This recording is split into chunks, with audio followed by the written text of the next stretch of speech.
বিভিন্ন অপারেশন করা আর কি ময়মনসিংহ শহরে আর কি।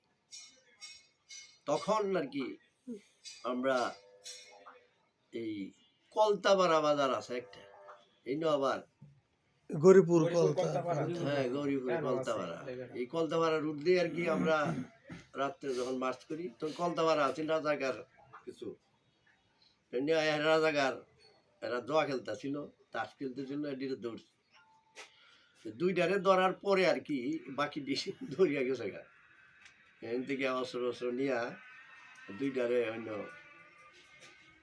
মুক্তিযোদ্ধারাই মাইরে ফেলছে। তারপরে এখান থেকে আমরা মার্চ কেটে গেছি নাউভাঙ্গা একটা জায়গা, নাউভাঙ্গাটা হচ্ছে কি ঈশ্বরগঞ্জ উপজেলা। নাউভাঙ্গা বাজারের পূর্ব দিকে আর কি এনে একটা বাড়িতে আমরা শেল্টার নিচ্ছি। এই সময় ফজর নামাজের আজান হচ্ছে, তখন আমরা প্রায় শতাধিক মুক্তিযোদ্ধা একসাথে 100 ঊর্ধ্বে আর কি, এক কোম্পানি মুক্তিযোদ্ধা আবুল হাসিমের নেতৃত্বে আর কি, কোম্পানি কমান্ডার ছিল আবুল হাসিম। তারপরে ওই শেল্টারে একজনে মিস ফায়ার করে দিচ্ছে, মিস ফায়ার হয়েছে হঠাৎ করে, মিস ফায়ার হয়েছে, এর আঙ্গুল আসিন ব্যারেলের উপরে, এই আঙ্গুল চিন্তি হয়ে গেছে, বিকট শব্দ হয়েছে, 303 রাইফেল আছি, যে কারণে পরে আর ওই বাড়িতে আর থাকা সম্ভব হয়নি, যেহেতু ফায়ার হয়েছে। তখন আমরা অন্য শেল্টারের উদ্দেশ্যে যাত্রা মানে মার্চ করছি, তখন আবার সূর্য উঠতে পড়ছে, বেলা দিন হয়ে গেছে, নাউভাঙ্গার বাজারে আমরা অবস্থান নিচ্ছি। তো এই বাজারের নাউভাঙ্গারই একজন ছিল মুক্তিযোদ্ধা, হাফিজ করে নাম, সেই আর কি খাওয়া দাওয়ার অ্যারেঞ্জ করছে। সকালে তো দোকানপাট ছিল যেখান থেকে নাস্তা নাস্তা করা হয়েছে, আর দুপুরের খাবারের আয়োজন করা হয়েছে। এখান থেকে যারা শান্তি কমিটি রাজাকারা ছিল একটা খবর, একদিক দিয়ে হয়েছে উঁচাখিলা রাজাকার ক্যাম্প ছিল, উঁচাখিলা ঈশ্বরগঞ্জ উঁচাখিলা খবর দিছে যে তো 400-500 মুক্তিযোদ্ধা ক্যাম্প করছে নাউভাঙ্গা বাজারে, আপনি শম্ভুগঞ্জ। তারপরে আমরা এই বিল আছে, বিলে গোসল করে খাওয়া দাওয়া করবো আর কি, তখনই গোলাগুলি শুরু হয়েছে। এরা রেঞ্জের বাইরের থেকে এরা গোলাগুলি শুরু করছে, দুই দিক থেকে, শম্ভুগঞ্জের থেকে এক গ্রুপ আছে আর উঁচাখিলার থেকে এক গ্রুপ, মিডিলে পালায় আপনাদের। হ্যাঁ, পরে তখন আমরা খাওয়া দাওয়া আর হয়েছে না, দুপুরের খাওয়া হয়েছে না, আমরাও পাল্টা ফায়ার শুরু করছি। সন্ধ্যা পর্যন্ত গোলাগুলি, সম্মুখ যুদ্ধ, যেটা সম্মুখ যুদ্ধ দূরের থেকে, রেঞ্জের বাইরের থেকে এটা হেরা ফায়ার করছে রেঞ্জের বাইরের থেকে, তা আমরাও তো রেঞ্জের বাইরের থেকে, হেরার জবাব তো আমরা দিতে হয়। পরে আমরা আর তো আর সামনের যাওয়া অগ্রসর হওয়ার কোনো স্কোপ নাই, কারণ হয়েছে কি কোনো তারা অ্যাম্বুশ করে থাকে, তারা ঠিকানা নাই, নিশ্চয়তা নাই, যে কারণে আমরা ব্যাক করলাম। রাজাকার বাহিনী আর্মিরাও ছিল, পাক আর্মিরাও ছিল, সমূহ থেকেও গেছে পাক আর্মি, আবার উঁচাখিলাতে ছিল আর কি, তো কিছু আর্মিও ছিল আর পাক আর্মিও ছিল। খবরটা গেছে যে 400-500 মুক্তিযোদ্ধা, অথচ আমরা 100 রুপির মতো। তো আমাদের কাছে হেভি অস্ত্র ছিল, এলএমজি ছিল বেশ কয়েকটা। বললামই তো রেঞ্জের বাড়ির থেকে যুদ্ধ হয়েছে, গোলাগুলি হয়েছে, সন্ধ্যার আগ পর্যন্ত গোলাগুলি হয়েছে, পরে সন্ধ্যার সময় আমরা আর কি ব্যাক করছি। হঠাৎ করে যেহেতু আক্রমণ করবে হয়তো সবাই তো গোলাগুলি বুঝতেই তো পারো, আমরাও তো হেরা গোলাগুলি যেরকম করছে, আমরাও তো গোলাগুলি পাল্টা গোলাগুলি না করলে তো হেরা আবার আপনার কাছে বেরবে, যে কারণে হেরা সাহস পাচ্ছে না। আমরা এলএমজি তো ব্রাশ ফায়ার করলে আমাদের কাছে 6-7 এলএমজি ছিল, এটি দিয়ে ফায়ার করাতে টুইন্স মর্ডার ছিল, এইসব অটোমেটিক রাইফেল ছিল, তো এটিতে গোলাগুলি করাতে ওরাও ভয় পাইছে, যে কারণে বিকট শব্দ করছে মনে বিরাট ফায়ার, দুই পক্ষেই তো বিরাট গোলাগুলি, এগুলা আর্মস কি ইন্ডিয়া থেকে আসছিল না আমাদের দেশেই ছিল? না না, আমরা ইন্ডিয়ার ট্রেনিং দেয়, ইন্ডিয়ার থেকে অস্ত্র নিছি না, আমরা তো ইন্ডিয়ার ট্রেনিং। ইন্ডিয়া বেশিরভাগই এলএমজি। না না, এলএমজি একটা কোম্পানির মধ্যে 5-6টা থাকতো। আমার আব্বা তো এলএমজি চালাইছে সেই এলএমজি থাকতো, যারা এলএমজি চালাইতো একটু স্বাস্থ্যবান বেশি না, ওরা এলএমজি চালাইতো বেশি আর কি।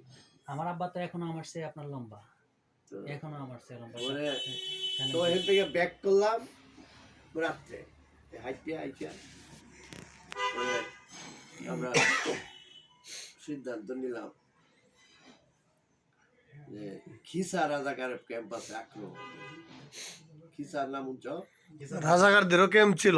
রাজাকার ক্যাম্প ছিল খিসা। কিসা তো ওই যে এই কাশিগঞ্জের হ্যাঁ। কিসা। খিসা ইয়া আক্রমণ করলাম ওখান থেকে আইসে। তবে যুদ্ধের কিন্তু কিছু কৌশল আছে, যেরকম রেকি করতে হয়, অবস্থান করতে হয়, দেখতে হয় আমার আব্বার রেকি করি রেকি করা। যে কিভাবে কি অবস্থানে আছে এবং কোত্থেকে আমরা প্রতিষ্ঠান নিব, কিভাবে অগ্রসর হইব। এই রেখি ছাড়াই কিন্তু ঘুমজি গেলি কিন্তু এটা আমরা আক্রমণ, কিন্তু যেখান থেকে আমরা আক্রমণ শুরু করছি জঙ্গল থেকে, এই জঙ্গলও ছিল কি জানো, ছুত্রা গাছ, নাম বিচুটি পাতা কয় আর কি, এটা হচ্ছে শুদ্ধ কথা হয়েছে বিচুটি। তো বুঝতেই তো পারো যে জঙ্গলার ভিতরে গুজুটিরা, আমরা তো তখন হাফ প্যান্ট পরা, আরো চিনেন তো এগুলো। এই তো কি অবস্থা। তবে আমরা গোলাগুলির পরে এক পর্যায়ে কিন্তু রাজাকাররা গোলাগুলি বন্ধ করে দিচ্ছে। তখন আমরা এই যে অবস্থা আর কি, যে এই যে চুলকানি যে অবস্থা শুরু হয়েছে, তখন আমরা এই চার ক্যাম্পের ভিতরে আমরা যাইনি, এখান থেকে আমরা ব্যাক করছি।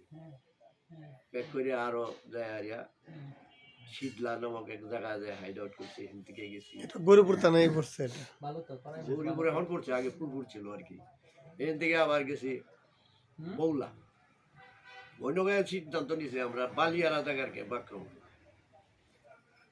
তখন দিনে আমরা দুইজন আমরা পাঠাইলাম আর কি রেকি করার জন্য স্থানীয় লোকজন।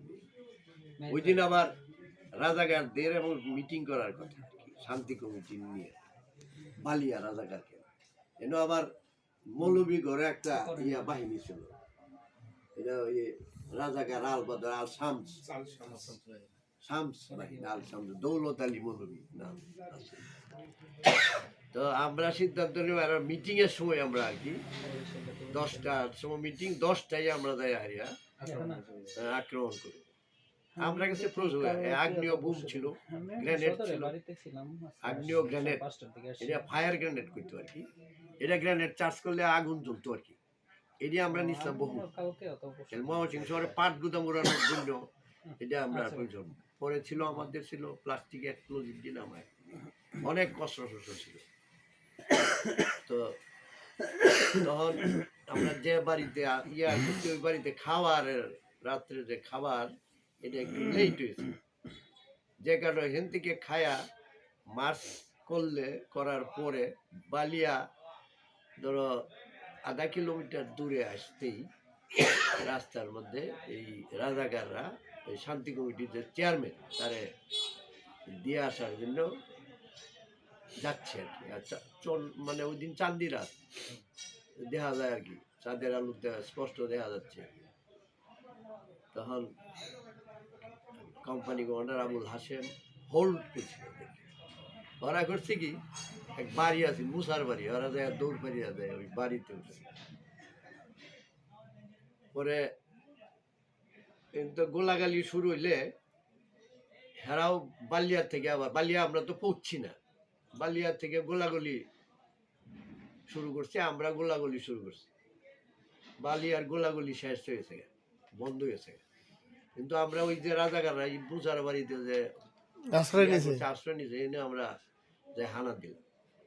দেউরি তো ছিল, দেউরির কাছে গেছি আমরা 3 জন, আমি, নবী হোসেন, আর একজন হয়েছে গা এই হাবিবুর রহমান, ওরা 2 জনই মারা গেছে মুক্তিযুদ্ধে দেড় দিনের পরে। তো আমরা 3 জন সামনে হয়েছে হবিবুর রহমান, মাঝে হয়েছে নবী, আমি শেষে সিঙ্গেল লাইনে যাচ্ছি আর কি। তখন এই রাজাকাররা গুলি করে দিছে। তাদের কাছে হচ্ছে মার্ক 4 রাইফেল ছিল। ওই মার্ক 4 রাইফেলের গুলি আবার মারাত্মক। এটি যদি ওই যে মানে আমাদের টার্গেট হইতো তাহলে এক গুলিতেই কিন্তু আমরা 3 জনই শেষ। কিন্তু আমাদের কানের গইছে আর কি, গুলি গেছে, আমরা বাঁচতে গেছি। এরা রাজাকাররা গুলি কি করবো, এরা তো হাত কাঁপতে কাঁপতে মারবে আর কি, টার্গেট হয়েছে না। তারপরে আমরা এই রাজাকার 3 ধারে মাইরিয়া অস্ত্র নিলাম, আর শান্তি কমিটির চেয়ারম্যান রে খুঁজলাম, বলে মুরগির ঘরে যায় ফলে আছেন, পরে জানছি আর কি, ওইটার আর পাইছিলাম না, নাহলে ওইটারও শেষ করতো। তারপরে 3 অস্ত্র লয়ে আইছি। তখন আমরা সম্মুখ দিকে অগ্রসর হইবার জন্য মানে ইয়া করছি, মার্চ করব। তখন কোম্পানি কমান্ডার সে বাধা দিল যে এটা যাওয়া যাবে না, যদি ওরা যদি অ্যাম্বুশ করে রাখে তাহলে তো আমরা ক্ষতি হবে। কিন্তু আসলেও এরা পালাইয়া গেছেন, ক্যাম্প পালাইয়া তো গেছি, পরে খবর পাইছি আর কি। এক দৌড়ে তারা হান্দা বন্ধ করলো বলে গেছি। দৌলত আলী মৌলভী আর বসির মেকার করে এক রাজাকার আছেন, এরা খুব অত্যাচার করতো, লুটপাট করতো। তাদেরও তো বই ছিল, মুক্তি পায়নি, তাদেরকে পাইলে তো মারি আছে জায়গা। বসির মেকার খুবই অত্যাচার করতো, এরা নারী দর্শন, লুটপাট, অগ্নি সংযোগ সবই করতো। আর তো হ্যাঁ, তো ইয়া দৌলত আলী মৌলভী এত ফতুয়া দিত। তারপরে তো ওরা আমরা এখান থেকে ব্যাক করিয়া হারিয়া, তারপরে আমরা এই 3 অস্ত্র লইয়া 3 রাজাকার মারিয়া পরে আবার এই ইয়েতে গেলাম, ইন্ডিয়া গেছি। এই যে আমাদের যে অপারেশনের যে ইয়ে আর কি, এইটা হচ্ছে, এইটা তো পরে আমি এটা শেষ করি। এই নিয়ে একটা মানে শিক্ষণীয় বিষয় হচ্ছে কি, আমরা যেসব বাড়িতে থাকতে পারি, এইসব বাড়ির লোকজন আমাদেরকে খাওয়াইছে, গোমানির জন্য তারা পাহারাও দিছে, রাজাকার মাজাকার আসে কিনা। তাহলে এইটা গণযুদ্ধের মতো, কিন্তু এটা এই জনগণ যদি আমাদেরকে সহযোগিতা না করতো তাহলে কি আমরা পারতাম না। তো এটা কিন্তু একটা বিষয় আর কি, খাওয়াইছে, পাক করছে, এরাও তো সহকারী। এইরকম ধরনের ঘটনা বহু, যে সবকে বাড়িতে আমরা শেল্টার নিচ্ছি আর কি, হাইড আউট করছি, ওরা তো সবাই করছে, খাওয়াইছে, ইয়া করছে, তারা তো আমাদের সহায়তা করছে, পাক বাহিনী রাস্তা দেখাই দিচ্ছে। তো এই যে অপারেশন একটা বললাম আর কি, এটার অভিজ্ঞতা অনেক আর কি। অভিজ্ঞতা হয়েছে কি, মানে সঠিক সময়ে আক্রমণ করতে হবে, আর একটা হচ্ছে আগে ই করতে হবে, রেকি করতে হবে। রেকিটা হয়েছে সবচেয়ে গুরুত্বপূর্ণ বিষয়। যদি ওই যে রাজাকার ক্যাম্প আক্রমণ করলো খিসা, এটা তো আমরা দল করতে পারতাম। পরিকল্পনা আর কি না, রেকি হয়েছে এটা মানে ই করা আর কি, ই করা আর কি, তদন্ত জাতীয় আর কি, যে এরা পাক বাহিনী কোথায় আছে, আমরা কোথেকে কিভাবে যুদ্ধ করবো, এটা আর কি, এই আর কি, এটা রেকি করা আর কি। 1-2 জন পাঠায় আগে দেখে এসে চিন্তা 3 জন গেছে, স্থানীয় একজন রেলে আর 2 জন মুক্তিযোদ্ধা গেছিল আর কি, তারা যায় রেকি করে আসছিল বাল্যা। কিন্তু আমরা হচ্ছে খাবার দেরি হয়েছে কারণে আমরা যথাসময় যাইতে পারছি না, না হলে পালিয়ে আমরা ক্যাম্প দখল করতে পারতাম, এবং সমস্ত বাজার আমরা আগ্নেয় বোম আছে পুড়িয়া মিসমার করে আনতে পারতাম। কিন্তু এটা সম্ভব আর হয়নি, যে কারণে রাস্তায় 3 রাজাকার মাঝে 3 অস্ত্র লই গেলাম আর কি। আর ইয়ার থেকে বুঝলাম 2 অস্ত্র কলতা মারা। এই থেকে আমাদের অভিযান, এই যে 7 দিনের মতো অভিযান, 7-8 দিন 10 দিন, এই যে অভিযান, খাওয়া দাওয়ার কি আমরা খাওয়া দাওয়ার কি সারা রাত্র আমরা হারছি সারাদিন, তো ঘুমাইছি আর খাইছি, খাওয়াইছে তো মানুষের আব্বা যত বলছে হইলো। যে চাল গজা খাই আমরা রয়েছি 2 দিন। না না আমরা খাওয়া দাওয়ার কি মানুষে খাওয়াইছি তো, সেটা খাসি জবাই করে খাওয়াইছি, ঠিক না? ধনী ধনী মানুষ আছে যারা খাওয়াইছি, আর কিছু কিছু মানুষ আছে 2 তরফাই কাজ করতো, রাজাকাররাও আবার দিত, আবার মুক্ত। বাঁচানোর লাগে দিয়েছে। যাই হোক, তারপরে তো এখান থেকে আমরা যাই আবার ইন্ডিয়া চলে গেলাম আমাদের ক্যাম্পে। এই থেকে একটা অভিজ্ঞতা আর কি যুদ্ধের। তো এইটা হয়েছে গা, আর আমি সর্বপ্রথম ট্রেনিং দেয়া যুদ্ধ করছি নাগলা ব্রিজ বানাচ্ছি। আমি কিন্তু ইঞ্জিনিয়ারিং ট্রেনিং দিয়েছি। ইঞ্জিনিয়ারিং ট্রেনিং ছিল 2টা ট্রেনিং ছিল, একটা হচ্ছে গা জিএল ট্রেনিং, আর একটা হচ্ছে গা স্পেশাল 2টা ট্রেনিং ছিল, আর একটা হচ্ছে ইঞ্জিনিয়ারিং ট্রেনিং। ইঞ্জিনিয়ারিং ট্রেনিংটা ছিল কালভার্ট ব্রিজ ভাঙার যে সিস্টেম আর কি, এই উড়াইয়া দেওয়ার যে ট্রেনিং, এইটা আর অস্ত্র